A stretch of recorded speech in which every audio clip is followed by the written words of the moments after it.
Leadership versus management.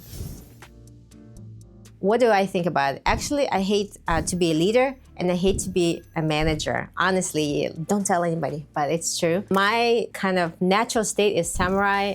If somebody is misbehaving and people bring that person to me, my first instinct is like just off with the head, like chop them off. That is what I'm famous for, actually, amongst my friends. Everybody, it's kind of a joke. I'm mostly, I don't do it with vengeance. It's more like I'm like ChatGPT.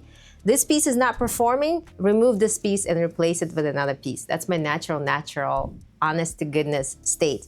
However, that is not very productive sometimes. For logical reasons, and me being ChatGPT, I realized that sometimes you have to act as either a manager or a leader and not as a samurai. Don't chop everybody's heads off.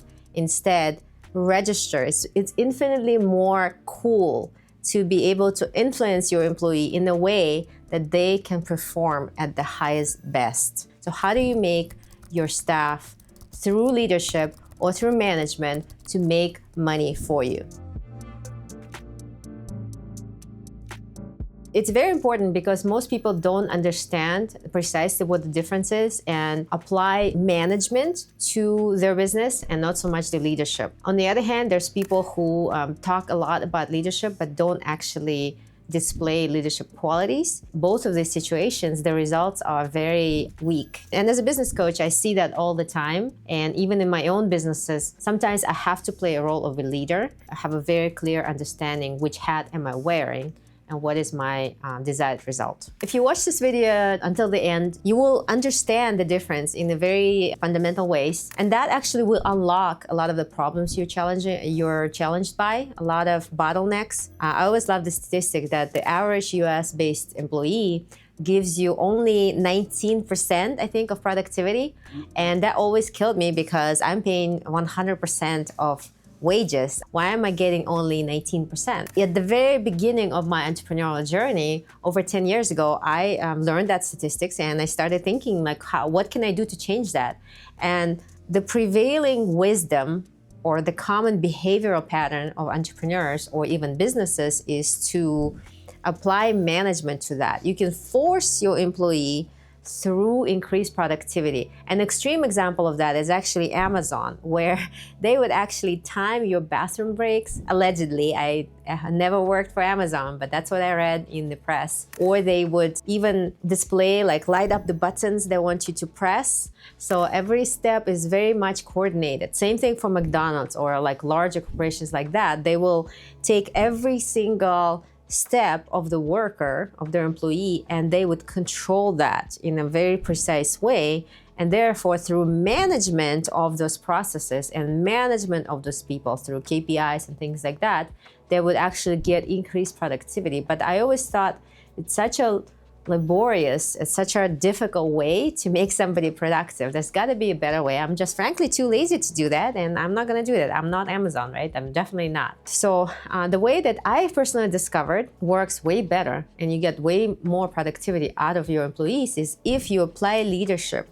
What do I mean by leadership? It's not the corporate BS where you just say like, let's go buddy, you can do that, right? That kind of crap, like everybody can see through that, especially Generation Z. They're just very perceptive, they're very smart, they know when you're BSing them. So you have to like really do it like you mean it and really, really mean it. And you have to like actually give a shit and actually care. And you actually have to listen to your employee and empathize. One of my licensees, in fact, for my security screen companies, just mentioned that his admin who used to work very, very well, she was like actual fire. Recently, she was kind of struggling. She's not closing as well as she used to, and she's a key employee that he's got. And actually, his business is suffering because of that.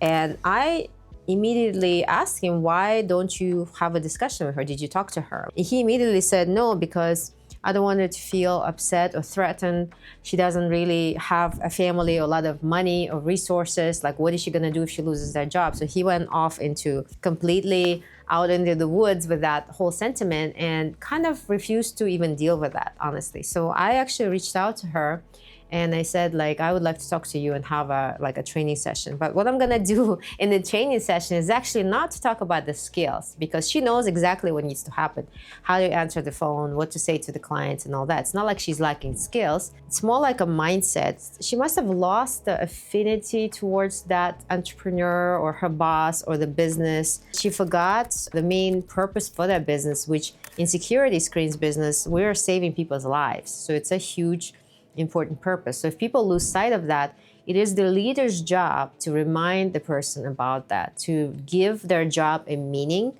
You're not just there to answer the phones. That is not your job. Your job is to save people. Even in cleaning business, our job is not to clean the toilets. It's to give people peace of mind. It's to give them healthy environment to raise their families in. Again, the bearer of these standards is the leader of the company. Typically, it's the founder, but not always. Like in this case, I'm not the founder of the security screens company.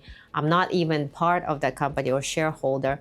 I'm licensor. I'm just trying to help. And I think somebody needs to step in and take on that leadership role and talk to that employee and inspire them, listen to their pain. Maybe there's particular reason or interference outside of their job that's like vexing them. Could be something to do with the family life. Maybe they're going through divorce. Maybe they're losing their home. Like, I don't know what it is. Maybe they're just sick. Maybe a family member is sick. Like, listen to, first of all, make sure they don't have like a major disruption. In which case, all you have to do is just offer support and wait it out, right? Support that employee. But that's also part of leadership, is support your staff, support your troops. And then if, assuming that none of that is true, and it's just literally a person just lost kind of a spark for the business, that fire that's supposed to drive them, it's your job is to give them that fire. It's not gonna happen through just KPI. If I'm just gonna call her up and be like, see that, like you're not doing the like 45% closing rates as we want you to do. Your closing rate sucks. It's only 12% or whatever.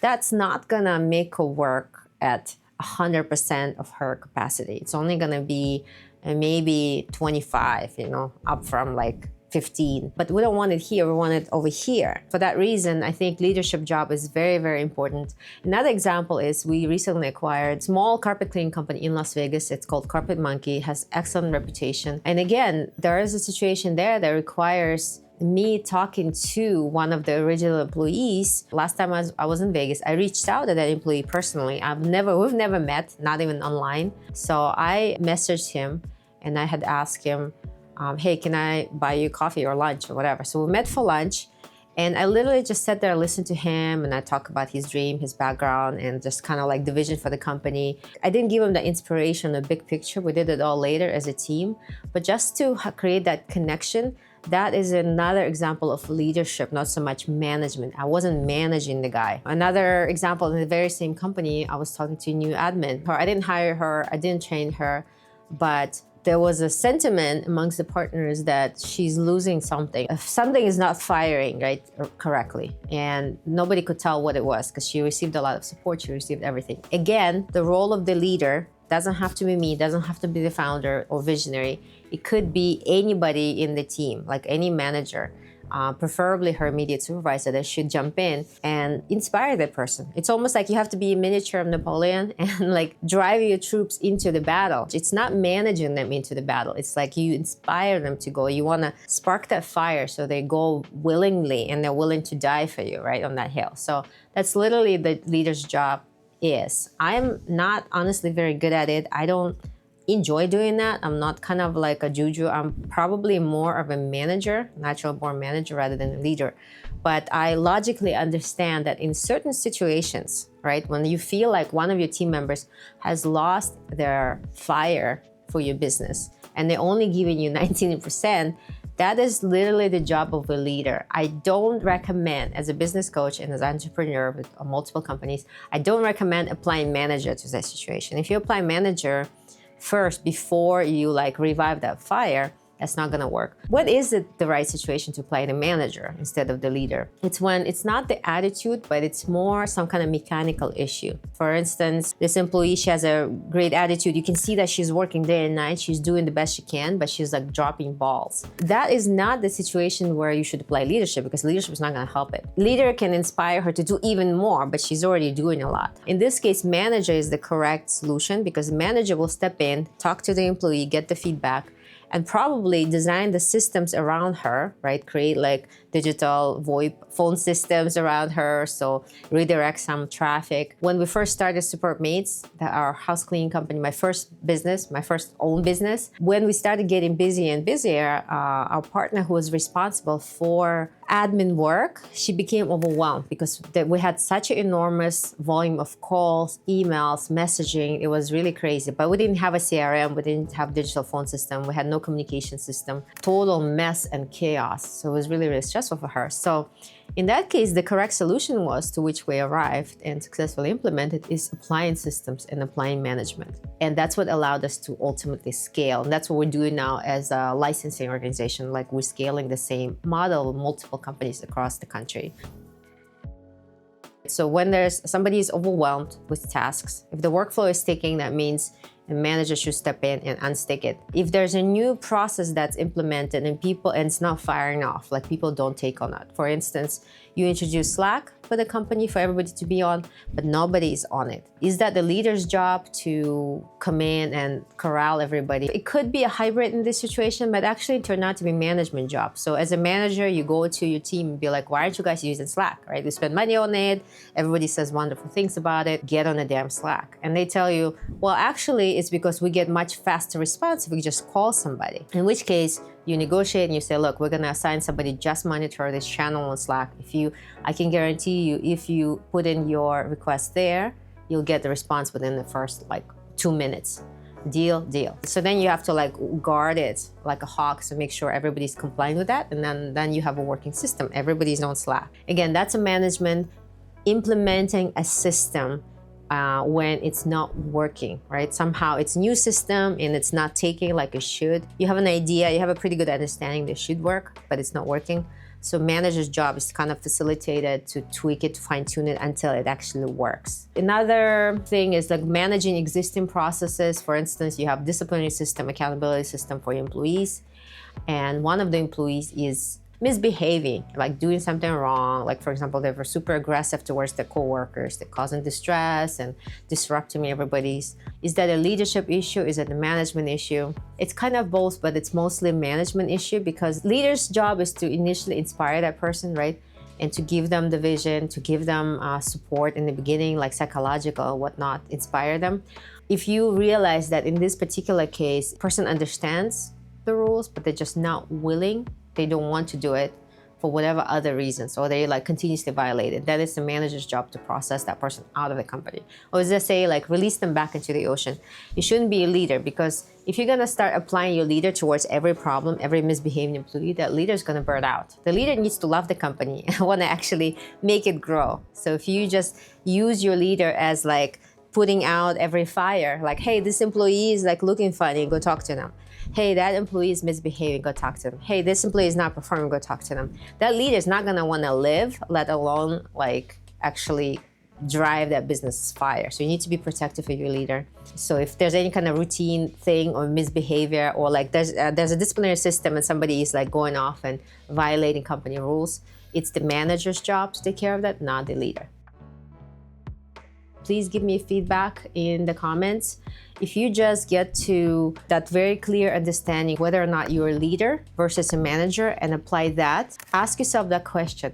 Should I be a leader right now or a manager? And depending on what the situation is, that's how you should behave. That's gonna make a tremendous difference in the outcome. Leader's job is to inspire somebody, to light them on fire, and then give them purpose and the meaning to their job.